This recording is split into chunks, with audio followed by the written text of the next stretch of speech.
హైదరాబాద్ కేంద్రంగా మరో భారీ మోసం బయటపడింది. ఇన్వాయిస్ డిస్కౌంటింగ్ పేరిట భారీగా లాభాలు ఇప్పిస్తామని ఓ సంస్థ 850 కోట్ల మేర పెట్టుబడిదారులకు కుచ్టోపీ పెట్టింది. దేశవ్యాప్తంగా 1700 కోట్లు సేకరించి అకస్మాత్తుగా బోర్డు తిప్పేయడంతో 6979 మంది దగా పడ్డారు. కేసు నమోదు చేసి ఇద్దరిని అరెస్టు చేసిన సైబరాబాద్ పోలీసులు మిగిలిన నిందితుల కోసం గాలిస్తున్నారు. అధిక లాభాలు ఆశ చూపి capital protection force private limited సంస్థ 850 కోట్ల మేర జనాన్ని ముంచింది.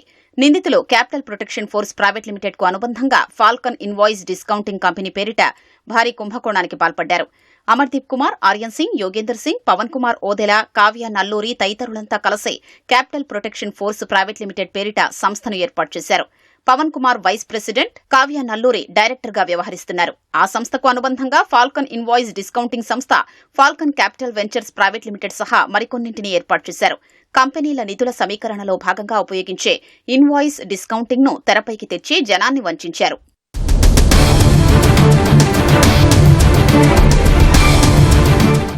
నిందితులు ఇన్వాయిస్ డిస్కౌంటింగ్ పేరిట హైటెక్ సిటీలోని హుడా ఎన్క్లేవ్లోని భవనంలో కార్యాలయం ప్రారంభించారు. బ్రిటానియా, అమెజాన్, గోద్రేజ్ వంటి సంస్థలతో సంబంధాలు ఉన్నాయంటూ నమ్మబలికారు. 2021 నుంచి డిపాజిట్లు సేకరించారు. ఫాల్కన్ ఇన్వాయిస్ డిస్కౌంటింగ్ పేరుతో యాప్, వెబ్సైట్ ప్రారంభించారు. ఆకర్షణీయమైన వడ్డీ రేట్లు చెల్లిస్తామని 25,000 నుంచి 9 లక్షల వరకు ఇన్వాయిస్లు అందుబాటులో ఉంచారు. నిందితులు 4 ఏళ్లలో 7,000 మంది నుంచి దాదాపు 1,700 కోట్లు వసూలు చేశారు. ప్రారంభంలో వడ్డీతో సహా సక్రమంగా చెల్లింపులు జరిపినా కొన్ని నెలలుగా ఆపేశారు. ఇలా 850 కోట్ల సొమ్మును పక్కదారి పట్టించి 14 కంపెనీల్లోకి మళ్లించారు.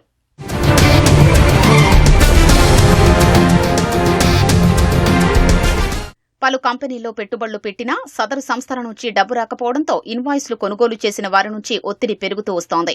బాధితులు హైటెక్ సిటీలోని కార్యాలయానికి రావడంతో నిందితులు జనవరి 15న కార్యాలయాన్ని మూసేసి పరారయ్యారు.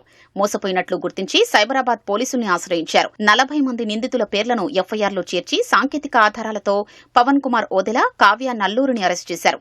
నిందితులు గతంలో బ్లూ లైఫ్ ఇంటర్నేషనల్ కంపెనీ పేరిట గొలుసుకట్టు మోసానికి పాల్పడినట్లు దర్యాప్తులో తేలింది.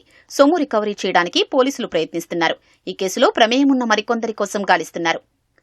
జీవితకాలం సంపాదించిందంతా పెట్టుబడిగా పెట్టి మోసపోయినట్లు బాధితులు ఆవేదన వ్యక్తం చేస్తున్నారు.